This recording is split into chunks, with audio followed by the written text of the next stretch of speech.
Bonjour. Alors aujourd'hui nous allons voir le fameux tennis elbow, la douleur localisée au niveau du coude, bien connue chez les tennisman ou les golfeurs. Donc ça va se localiser face externe, ça peut s'irradier face interne,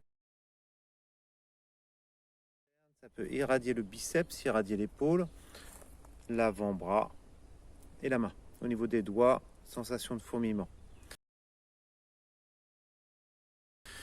Donc au niveau anatomie, nous avons le coude, l'articulation du coude avec l'humérus, l'os, le triceps, le fameux biceps. Et au niveau de l'articulation de l'avant-bras, nous avons le radius et le cubitus.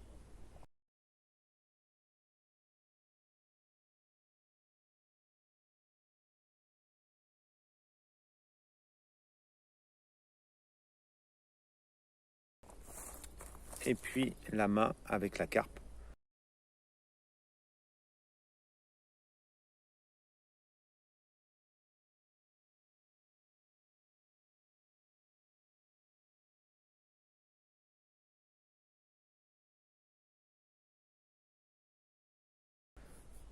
Qui forme l'articulation du poignet. À partir de l'avant-bras, nous avons des muscles, des faisceaux musculaires.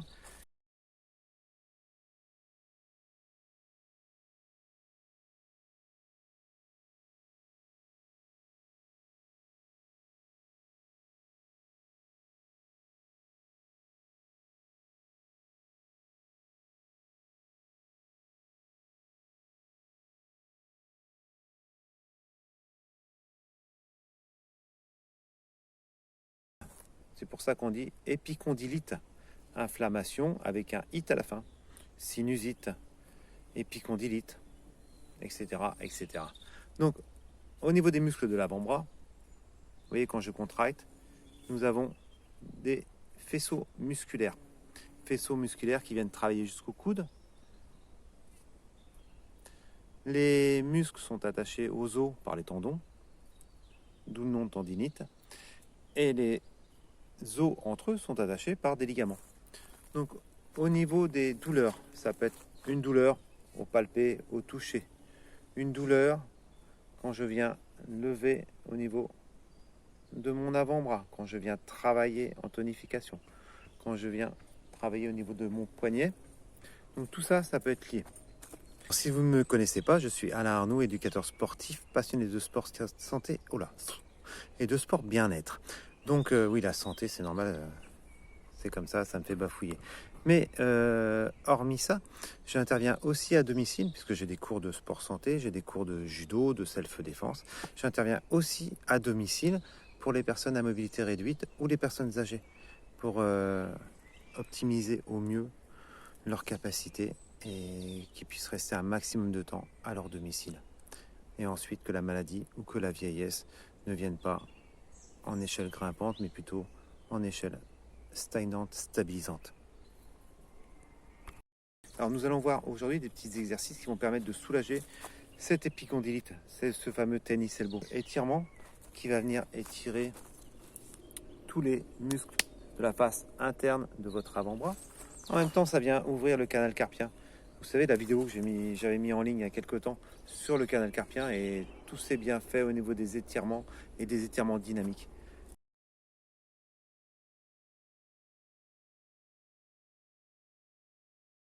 Alors vous pouvez venir en étirement dynamique. Vous pouvez venir travailler avec votre pouce en mobilité. On peut travailler avec le poignet cassé, les doigts vers le ciel. Donc cette fois-ci, je vais venir travailler la face au niveau du dessus. Là, je vais travailler la face au niveau interne et la face externe, le dessus de votre avant-bras. Donc, tout ce qui est travail aussi, je vais prendre la baballe. Je viens travailler au niveau de la pression.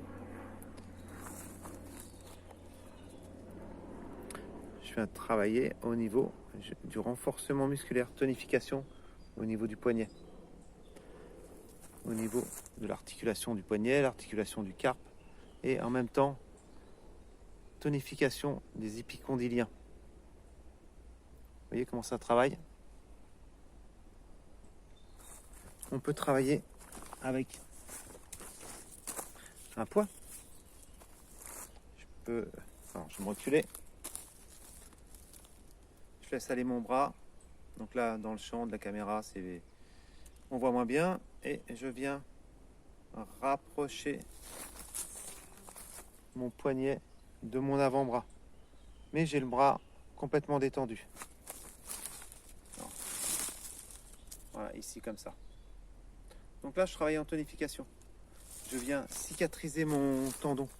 Et à partir du moment où mon tendon commence à être cicatrisé, je peux travailler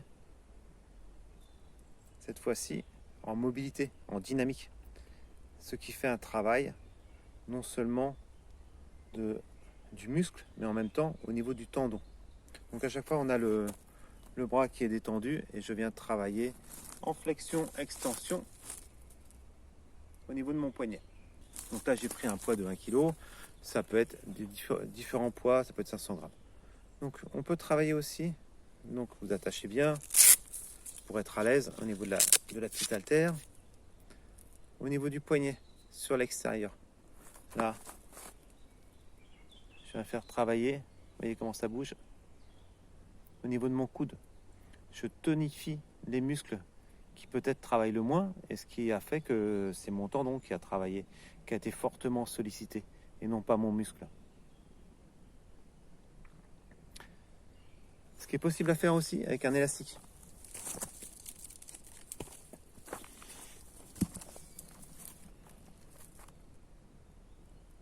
Je viens essayer d'amener vers les extérieurs.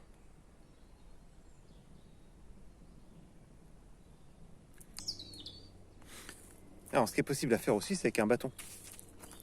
Un bâton. Et vous cassez vos poignets vers le sol, vous orientez vers le ciel. Vous venez presser en même temps, vous essayez de rapprocher vos deux mains avec le bâton. Là, vous faites marcher vos pectoraux, vos biceps. Petite mobilité du bâton. Là, vous êtes en train de tourner. Ah, je pourrais faire les majorettes, mais j'ai pas eu le label pour les majorettes. Ça, on peut essayer. Ah si, je suis pas trop mal. Donc, avec un bâton, vous pouvez faire pas mal de choses. Vous pouvez faire exactement ce qu'on faisait tout à l'heure avec un poids. Le poids de 1 kg peut-être trop lourd. Donc le bras toujours vers le sol. Et je fais la même chose. Alors tous les exercices que vous pouvez faire aussi. Je vais essayer de descendre la caméra en même temps. Voilà. Alors, en tonification de votre poignet, de vos poignets.